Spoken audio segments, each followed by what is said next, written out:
मध्ययुगीन काळातील राजघराणी आणि त्यांचे प्रदेश यांच्या योग्यता जोड्या जुळवा हा एक पॅटर्न आहे जो सातत्याने युपीएससी आणि आपल्या राज्यसेवेमध्ये दोन्ही ठिकाणी विचारला जातोय. सोलंकी म्हणजे चालुक्य, अनिलवाडा म्हणजे गुजरात भागामधले होते ते. तर सोलंकी हे अनिलवाडाचे होते. ओके. त्यानंतर चंदेल जे होते ते महोबा आणि खजुराहो. महोबा आणि खजुराहो या भागामध्ये जी डायनास्टी होती ही सगळी राजपूत घराणी होती, लक्षात घ्या.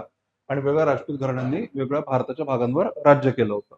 आणि राजपूत घराणी जी होती ते आरंभिक मध्ययुगीन काळामध्ये एकमेकांसोबत सातत्याने संघर्ष करत होते. त्याचाच फायदा पहिल्यांदा महमूद गझनी आणि नंतर मोहम्मद घौरी यांनी घेतला होता. आणि परिणामी भारतामध्ये इस्लामिक सत्ता स्थापन झाली, ती सुलतानशाही स्थापन झाली ती.